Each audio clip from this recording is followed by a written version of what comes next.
Hello and welcome to Potpourri. I'm your host, Shatondra Caldwell. And today we have special guests joining us via Skype, Miss Leonae and Loretta Noble from Team Vicious. How are you guys today? Hey. We're great. Hey. Oh, good. So today you guys are here to talk about Team Vicious, the most inspiring thing I've seen so far, more so unique. Let's talk about that. Okay. Tell us more about Team Vicious. Well, I have a background in dancing and step. I was in the show Stomp, and I used to follow my mother around to all of her shows, and so I just got inspired by the rhythm. And probably about maybe 10 years ago, we did a show at the Kennedy Center, and my mother brought in this lighting designer named Asha Mines, and she saw the work that we did, and fast forward 10 years down the line, after doing work in Stomp and Drumstruck and Disney and so forth, we get a call from her, and she's now the creative director for Rick Owens. And she asked us to put together a group of girls who would really challenge what's happening today in fashion, and that could really be set. They didn't give us specifics of who we had to bring to the table, how they had to look, or if they had to look like models or anything like that. So it was all up to our discretion how we could cast these girls. And from there, we grabbed performers that we worked with before, people that we knew, and formed this team of women. Right, but she also asked you to, she also asked us to put ourselves in it. I just wasn't putting myself in it, but I decided I would help, and Leonae was going to be like the lead choreographer, the lead person in the performances to basically make the whole thing go over while also being in it. So she directed, and I directed, and she choreographed, and I tweaked. And my background is in dance and music and theater. So I guess we put these girls together so that we could make this huge presentation. But it wasn't easy. It wasn't easy at first because most of the girls that we called kind of said, really? Are you really going to be doing this? Like, they didn't believe that this was possible. And this was a unique idea. It was something different, something new, something challenging. It was big to bring that many girls over to Paris, and for Rick to be, for Rick to pay for this and to work it into his shows, and was something huge, you know, for a designer to do. So even we thought it was like, okay, yeah, let's do it. Let's do it. And so we pushed through and we made it happen. I was like the mom to everybody in a sense where if anything went, you know, a little odd, I would make sure that everything was smoothed over, and we talked to parents and schools and got permission. We put real sororities in it. We did a lot of research, and we had to make this fit the clothing line, the expression of the clothing line, and how it would be presented in a new manner for Fashion Week on the level. Yeah, usually when you go to a fashion show, you're used to seeing the models just walk down the runway and just show how the clothes flow down the runway and walking. Rick really wanted to show that his clothes have movement. They're able to move. And so with the choreography, I often had to go back and forth with Asha and Rick's team to just make sure that we were in line with what they want to convey, and also still putting some of, you know, we do a lot of work. I've done a lot of work with African dance and things of that sort. I'm also a tap dancer. So I wanted to also incorporate those things into it with my background in stepping. And so we were able to put those movements in and allow it to move within the clothing line. And also usually designers design for models to show the hanger effect. Like, you're supposed to look like a hanger. And it says a lot for Rick and his wanting to display his clothing because he had to design clothes for the runway for full-figured models, which is something that you rarely, if ever, see on the Parisian runway, especially during Paris Fashion Week. So we really became a real team. There were 40 girls all together, including myself. And within that, we had people from various different groups. We had people from AKA, sorority, the Zetas. We had Deltas in there. We had people from professional step teams. Just a wide array of steppers within the group. And from there, since the show was such a success, right when we stepped off the runway, the press was going crazy. Yeah. We were seeing things in the States. We were still in Paris, so we were seeing all these blogs, all these articles from Vogue to the Times about what we had just done.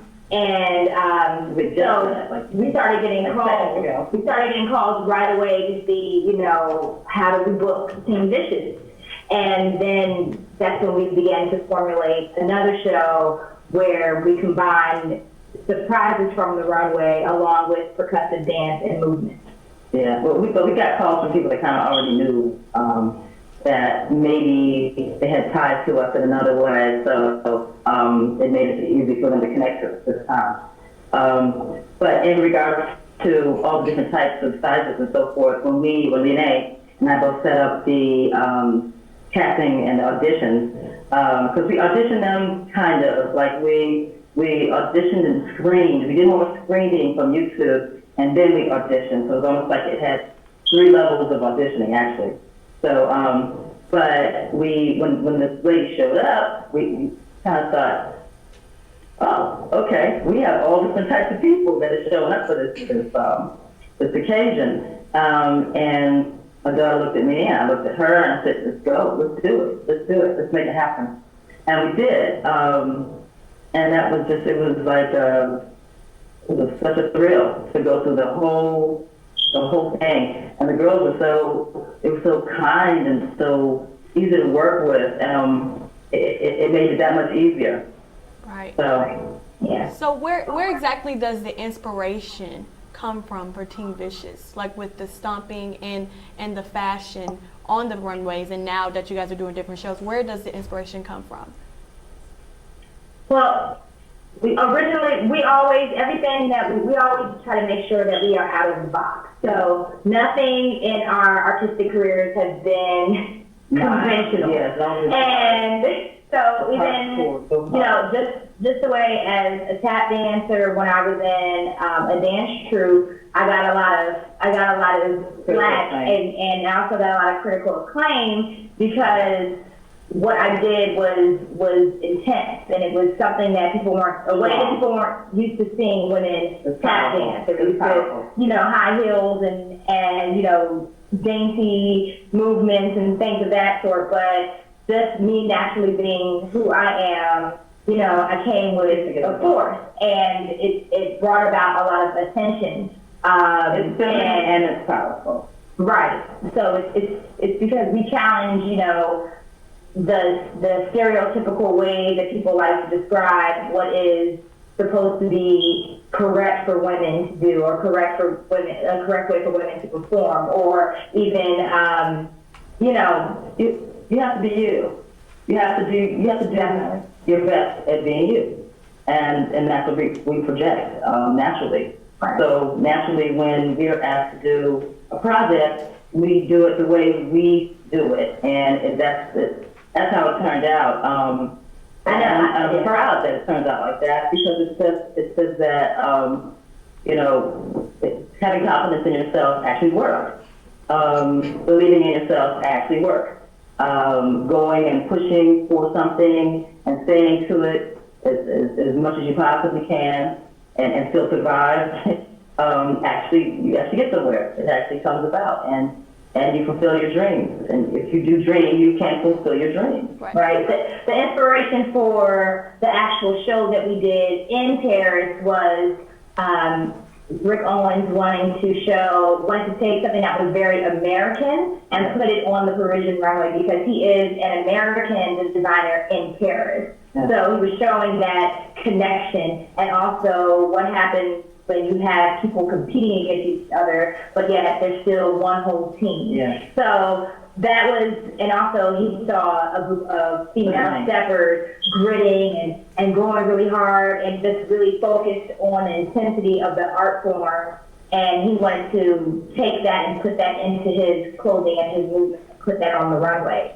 And once we saw, while being in rehearsal and just seeing that we were connecting as female artists in a way that hadn't been done before, and seeing the waves that it caused once we stepped off the stage, we decided that this would be something that we could put within the works that we already had. So we already had a percussive dance show and so forth, but we hadn't mixed it with fashion in this way before. And for instance, the show we did in Georgia, we actually were able to use the clothing line that we used in Paris, and that's something that had never been allowed before. But we were able to use that for our press events and so forth. And just seeing that really inspires me. People aren't used to seeing these types of fashion outside of being invited to a fashion show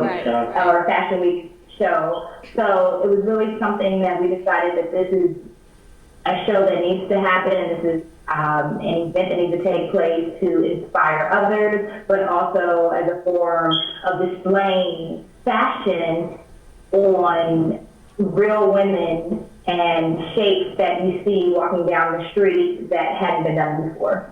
Yeah, ironically, I was a fashion major at Howard, and I had a scholarship to Bowdoin in Atlanta, actually.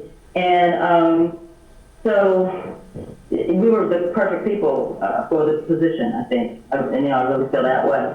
And so once we got the project in our hands, we molded it and made it fit what Rick was looking for, and what also projected a lot of ourselves into the performance. It came from collegiate step teams. It came from the work that we had done before. Right. It came from seeing women working together. It came from wanting there to be a display of what is actually seen in the streets, and mixing fashion with real life. Right. So on this last minute, can you tell us what's next? What do you guys have next planned? Oh boy. We have a lot of projects underway.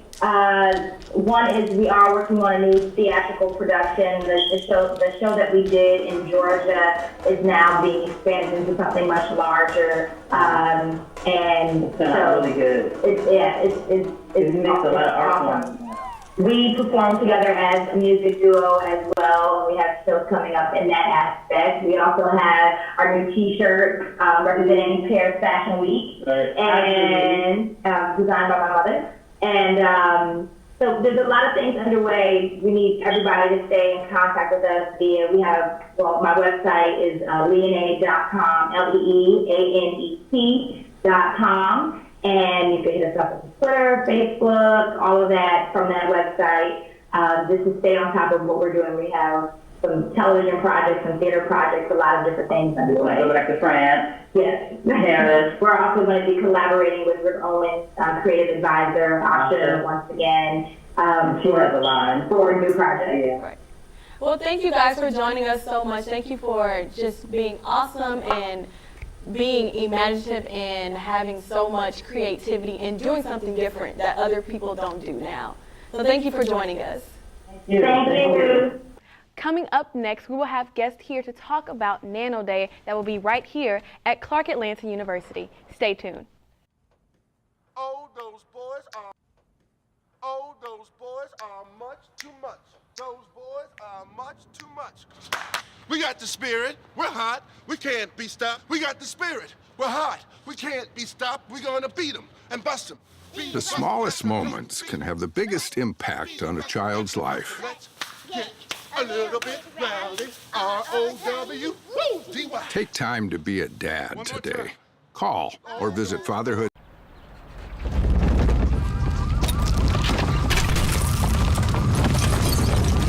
Up to 40% of businesses never recover after experiencing a major disaster. Make a plan at ready.gov/business.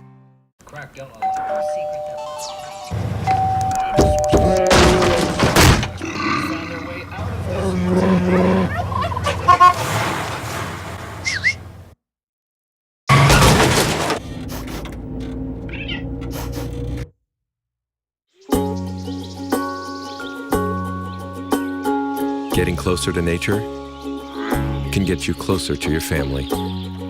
Go to discovertheforest.org. And welcome back. Now with us we have Lionel Cross and Napoleon DeCuna with us. Will you guys give us just a little bit more information about yourselves? Well, I myself am a fourth-year graduate student, PhD in chemistry. I am the student chapter president of the National Organization for the Professional Advancement of Black Chemists and Chemical Engineers. I'm Napoleon DeCuna. I'm a fourth-year grad student doing PhD as well. And I'm the vice president for Nova Share. So yeah. Okay. So let's go ahead and talk about Nano Day. What exactly is Nano Day? Well, Nano Day, this is our second year initiative where we're actually trying to expose K through 12 students to the world that is nanoscience. Nanoscience is a continuously growing field, but we want to put some kind of applicable face onto it and show the students actually what we do. We don't want to just say nanoscience and we're dealing with particles. We want to let them know that the work that we do goes into things such as drug delivery vehicles for curing cancer, or it goes into nanosensors for detecting bombs, or like reinforcement materials for making the materials you use stronger every day. Yeah, pretty much. I mean, it's just to, because growing up for me, as in like we never had the exposure to science, you know. So this in a sense is a good way to give an exposure to K to 12 students in that sense, and encourage them to kind of like get into the field and look at the beautiful world that is of science itself, you know. And nanoscience is a really growing field right now, and there's a lot more that you can do with it right now, and especially it's pretty recent. As I said, it's a growing field in that sense. So yeah. And so one of the major things that we would like to do is not only introduce the students to the field of just science, because we know that STEM also includes the science, any types of technologies, your engineering and mathematics. So we want to actually give a real world opportunity for them to see a wide array of STEM fields interacting and how they are going to be applicable. Okay. So what does NANO stand for? NANO actually is a name of the actual materials that are being used. They are small scale materials that actually exhibit properties greater than those that would be if they were on a larger scale. So nano-sized materials have increased strength properties. They have increased thermal properties where they can resist more heat, or they're more electrically conductive, or making things more flexible. So nano just refers to the small scale in which the particles are actually on. So if you really want to understand what the scale is, so if you were to take a strand of your hair, right? I mean, I don't have any. And if you were to take yours, you take a strand of hair and you divide it by 100,000 of it, what happens is you get to a really minute, tiny, like really small size itself, you know? And with the ability to manipulate at that level itself, you can do a lot of stuff from there on, as Lionel mentioned. So yeah. Okay. And you guys mentioned that you guys are grad students here at Yes. Parker Lane University. But what got you both into chemistry?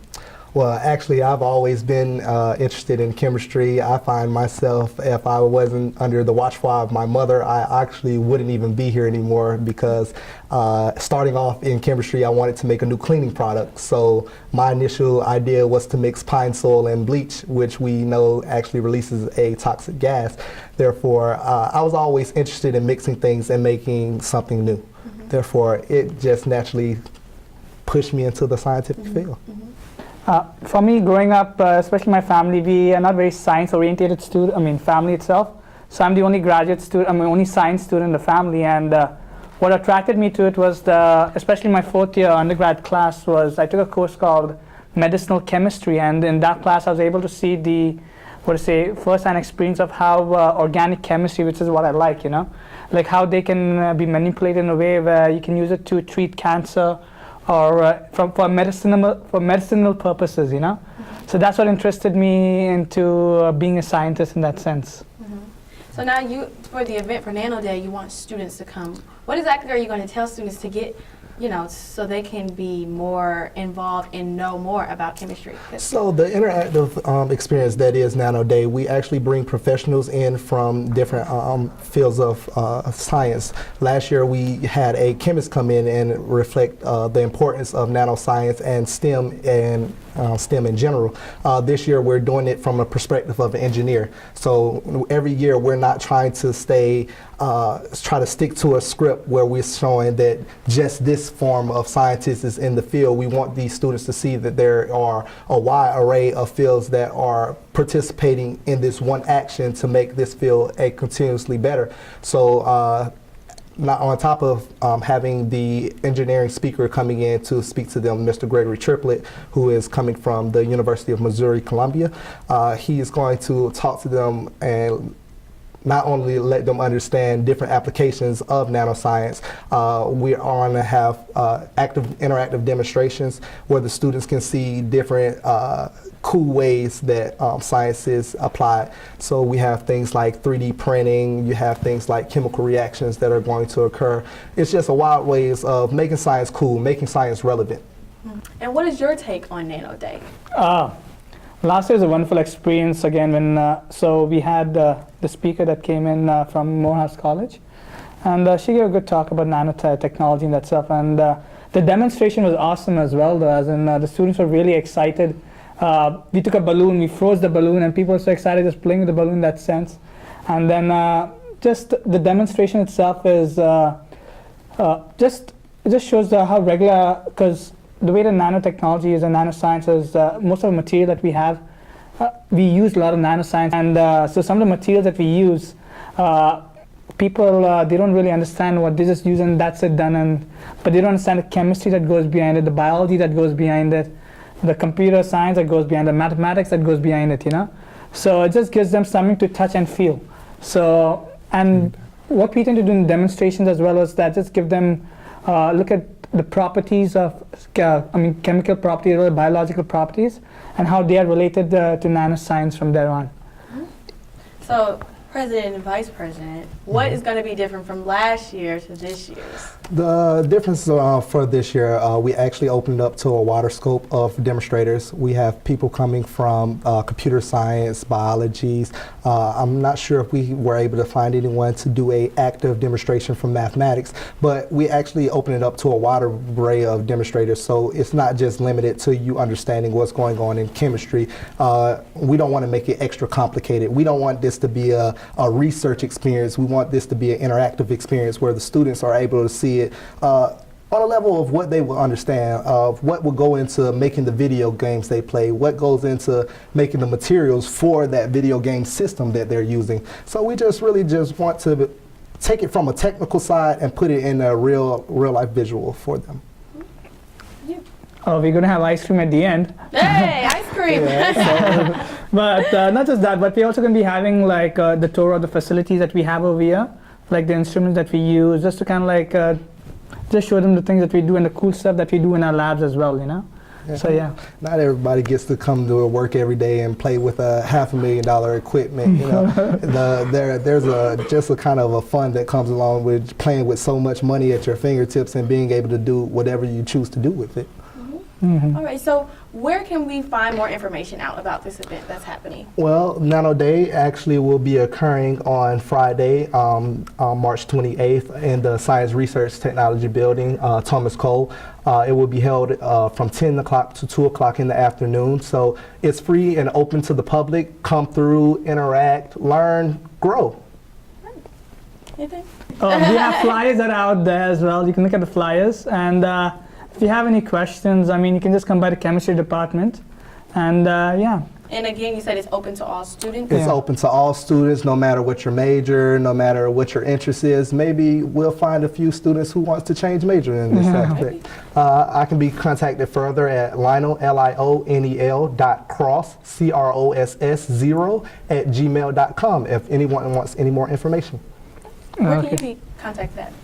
You can contact me at napoleon.dacuna, which is NAPOLEON.dacuna, DCUNHA @gmail.com. Now, who's organizing the event? Well, the event is actually being organized by the National Organization for the Professional Advancement of Chemists and Chemical Engineers, which is NOBACHE, here on Clark Atlanta University's campus, in collaboration with the Center for Functional Nanoscale Materials. So it's actually sponsored by the Nano Center, who we're trying to actually get the information out for. We have volunteers. We have volunteers coming in from the LSAP program, which is the Lewis Stokes Minority Access Program. Well, thank you guys for joining us today. Thank you for giving us so much information about Nano Day, and I actually think I might want to go. I'm not a chemist major, but it sounds really cool. Come in, check it out, have fun. Definitely will. And thank you guys for joining us today on Potpourri. I'm your host, Shatondra Caldwell. Join us again.